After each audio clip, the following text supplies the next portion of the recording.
Assalamualaikum warahmatullahi wabarakatuh.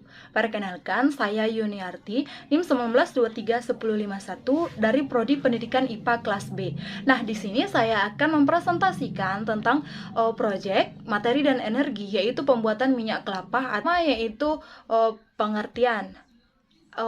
Apakah teman-teman semua tahu apakah itu minyak kelapa atau virgin coconut oil?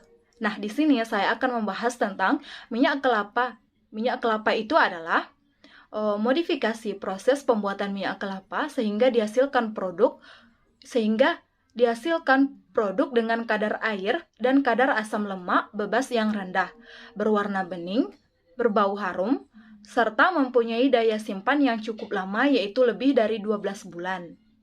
Minyak kelapa sendiri merupakan minyak perawan yang berasal dari sari pati kelapa, diproses secara higienis tanpa sentuhan api sekaligus. Secara fisik, VCO harus berwarna jernih. Hal ini menandakan bahwa di dalamnya tidak tercampur oleh bahan atau kotoran lain. Apabila di dalamnya masih terdapat kandungan air, biasanya akan ada gumpalan berwarna putih. Keberadaan air ini akan mempercepat proses ketengikan. Selain itu, gumpalan tersebut memungkinkan juga untuk komponen blondo yang tidak tersaring semuanya. Kontaminasi seperti ini secara langsung akan berpengaruh terhadap kualitas VCO. Kemudian, pembahasan tentang sejarah dan prinsip pembuatan minyak kelapa. Pembuatan minyak kelapa VCO dapat dilakukan dengan beberapa metode, diantaranya metode tradisional, metode fermentasi, dan metode enzimatis. Pembuatan VCO tidak sesulit yang dibayangkan. Namun, teknologi pembuatan VCO telah dilakukan dari nenek moyang kita secara turun-menurun. Namun, cara tradisional tersebut perlu dibenahi agar kualitas VCO yang dihasilkan lebih baik. Nah, untuk sejarah pembuatan minyak kelapa ini sudah diturun-temurunkan oleh nenek moyang kita yang digunakan untuk minyak goreng atau lain-lain sebagainya. Kemudian di samping itu, teknologi yang diterapkan sangat sederhana. Bahan baku pun sudah tersedia di Indonesia. Oleh karena itu, pembuatan VCO sangat memungkinkan untuk diterapkan petani di pedesaan. Kemudian, kandungan kimia yang paling tinggi dalam sebutir kelapa yaitu air, protein, dan lemak. Ketiga senyawa tersebut merupakan jenis emulsi dengan protein sebagai emulgatornya. Nah, untuk emulsi sendiri merupakan cairan yang terbentuk dari campuran dua zat atau lebih yang sama, di mana zat yang satu terdapat di dalam keadaan terpisah secara halus atau merata di dalam zat yang lain. Sementara untuk emulgatornya merupakan zat yang berfungsi untuk mempercepat atau memperkuat emulsi tersebut. VCO tersebut baru bisa keluar jika ikatan emulsi tersebut rusak. Untuk merusak emulsi tersebut yaitu dilakukan dengan cara sentrifugasi, fermentasi, dan enzimatis. Kemudian, manfaat VCO. Yang pertama, VCO merupakan antibakteri, antivirus, anti jamur, dan anti protozoa alamiah. Yang kedua, membantu meredakan gejala-gejala yang mengurangi resiko kesehatan yang dihubungkan dengan diabetes. Yang ketiga, membantu melindungi diri terhadap serangan penyakit osteoporosis. Yang keempat, membantu mencegah tekanan darah tinggi. Yang kelima, membantu mencegah penyakit liver. Yang keenam, membantu mencegah penyakit kanker, menjaga kesehatan jantung dan pembuluh darah, membantu menurunkan berat badan, menjaga stamina tubuh, dan yang terakhir yaitu memelihara kesehatan tubuh dan kulit.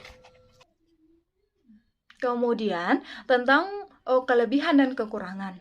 Pembuatan minyak kelapa secara fermentasi pada prinsipnya adalah pengerusakan protein yang menyelubungi globula lemak menggunakan enzim-enzim proteolik.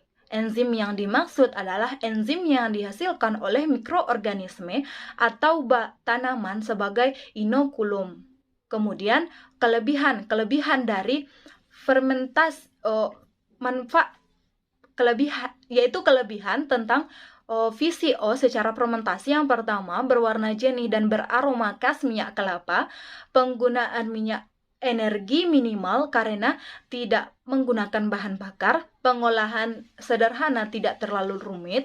Tingkat ketengikan rendah dan daya simpan lebih lama. Kemudian kekurangan dari minyak kelapa secara fermentasi yaitu hanya tentang proses fermentasi lama karena membutuhkan waktu 24 jam atau sehari full.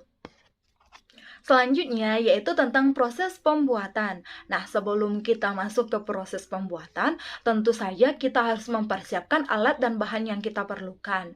Nah, alat dan bahan yang kita perlukan terutama yang pertama yaitu kelapa atau daging kelapa, yang kedua plastik ukuran 0,5 kilogram, yang ketiga air secukupnya, yang keempat baskom, yang kelima sedotan, keenam karet, ketujuh saringan, kedelapan ragi tempe sebagai fermentasi, yang kedelapan yaitu mesin parut kelapa.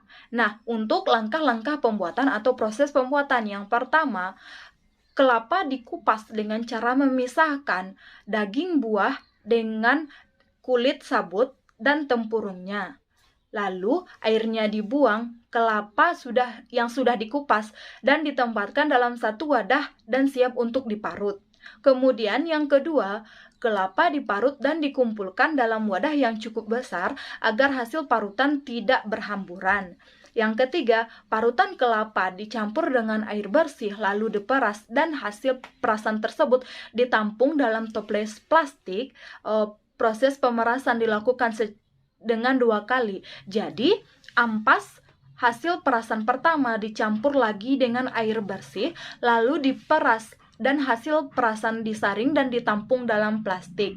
Proses pemerasan ini sangat penting dan harus segera dilakukan karena jika hasil parutan kelapa terlalu lama didiamkan, rasanya akan asam dan tidak bisa menghasilkan VCO. Langkah yang keempat yaitu air perasan yang ada di toples plastik didiamkan selama 2 jam. Sehingga terdapat 2 lapisan. Yang pertama adalah lapisan kanil atau krim dan bagian bawah yaitu air atau skim. Langkah yang kelima yaitu setelah air terbuang, proses selanjutnya kanil atau krim dapat diolah dengan berbagai metode yaitu dengan metode sentrifugasi, pancingan, pengasaman, fermentasi, dan enzimatis. Dan pada tahap ini saya sudah menambahkan ragi tempe yaitu sebagai fermentasi. Kemudian yang keenam yaitu selanjutnya akan terbentuk 3 lapisan. Sebelum terbentuknya 3 lapisan tersebut, kita sudah mendiamkan santan tersebut selama 24 jam. Sehingga terbentuk 3 lapisan. Nah, lapisan yang pertama yang berada di paling bawah yaitu air, lapisan kedua berada pada tengah atau blondo, dan lapisan ketiga yang paling atas adalah minyak atau itulah yang dinamakan dengan VCO. Kemudian minyak yang berada pada lapisan atas adalah minyak VCO, karena itu harus ditampung di tempat yang bersih dan higienis atau toples plastik atau lainnya. Cara mengambil minyak tersebut dengan cara memasukkan selang kecil, disedot dan ditampung dalam wadah yang disiapkan. Nah, di sini saya menyaring dengan tisu atau kertas. Kemudian, untuk menghindari masuknya bakteri dan membuang kadar air, lakukan penyaringan. Penyaringan ini sangat penting agar selain kadar air bisa mencapai 0,015%, juga supaya minyak tidak berbau tengik. Nah, untuk lebih jelasnya, saya sudah membuat link pembuatan minyak kelapa pada template PPT tersebut. Yang terakhir yaitu tentang kesimpulan. Kesimpulan yang saya dapat dari praktikum proyek pembuatan minyak kelapa ini, yang pertama, dari hasil percobaan bahwa dapat saya ketahui bahwa pembuatan minyak kelapa dapat dilakukan dengan cara fermentasi, yaitu menggunakan ragi tempe. Yang kedua, sifat-sifat VCO dengan fermentasi ragi tempe menghasilkan jumlah asam lemak jenuh masih dalam kisaran minyak kelapa secara umum. Sedangkan minyak